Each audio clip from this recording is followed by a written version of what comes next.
You first want to grab a foam board from Dollar Tree, or just a regular piece of cardboard will work. Find something round to trace a perfect circle. Once you have the circle traced out, just use a very sharp box cutter to cut that right out. Now you just want to grab some newspaper. So I have the newspaper going long way. I also picked up some duct tape from Dollar Tree.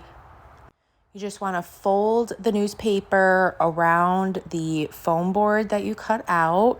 Have a little bit of excess at the bottom so that way you could tape it off at the bottom. Don't worry, this isn't going to be pretty at this moment, but you just got to trust the process. So I did have a little bit of a gap in between the newspaper.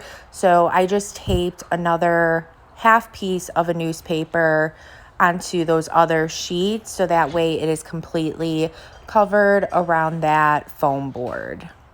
Next, you want to create the shape of a hat. So you just gotta kind of play around with it. This took me a little bit, so just be patient. I will tell you, by taping it off at the tip will definitely help you get the hat shape a little bit more quickly. So again, I just added some duct tape towards the tip of the hat. And then once I got the perfect shape that I wanted, I then just applied a ton more duct tape all throughout the entire surface. You want to make sure that duct tape is everywhere. This will just hold the newspaper into place. Next, you want to add 1 part water and 1 part school glue. So I did probably about a half a cup of each. Give it a good stir. And then grab some more newspaper and just cut it into small strips. They could be long or short strips, whatever you prefer.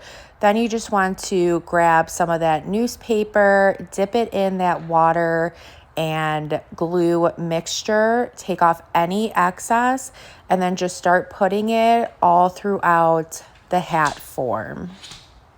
And again, you just want to continue doing this until the entire hat is completely covered in the newspaper. I did end up doing 2 layers of the newspaper.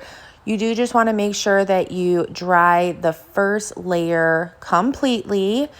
Usually it takes about 8 hours if you allow it to air dry, but I just used my heat gun. You could also use a blow dryer to speed up the drying process. And once that is completely dry, now it's time to start painting. So first I'm using Waverly chalk paint in the color ink.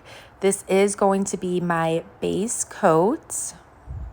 And once you have this chalk paint covered, you just want to allow it to completely dry.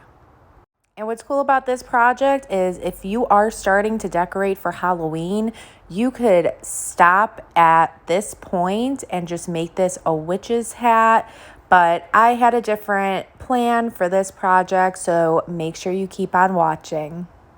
And now once that black is completely dry, now I'm using folk art chalk paint in the color Imperial. And I'm just applying this again right over that black chalk paint. I did not do this to perfection. I wanted some of that black chalk paint to kind of peek through to make it look like it's nice and weathered. So once I had that red chalk paint all throughout, just allow it to completely dry. Then I got this white microfiber cloth from Dollar Tree. It's in their car section. So I just measured it at about 2.5 inches. Just cut it going long ways.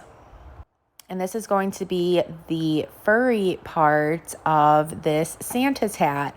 So I did just start applying some hot glue all at the bottom of the hat, and just held the faux fur down until the glue was completely adhered. And as always, I have to make it look very rustic, so I'm using some Waverly Antique Wax. I'm just using a chippy brush, and I'm just doing some dry brush strokes all throughout that faux fur. And I personally love the rustic look. However, if you do not, you could always skip this step. I then got this package of pom-poms from Dollar Tree. I am using the large white one, just applying a little bit more antique wax all throughout, and then just applying some hot glue onto the pom-pom and holding it at the very tip of the hat. And there you go, guys. I think this came out absolutely stunning. This would make a great centerpiece item or something that you could just put on your mantle during Christmas time. I hope this inspires you to create your own. If it did, please be sure to sprinkle the love. Thank you so much, and I hope you all have a good rest of your day. Bye.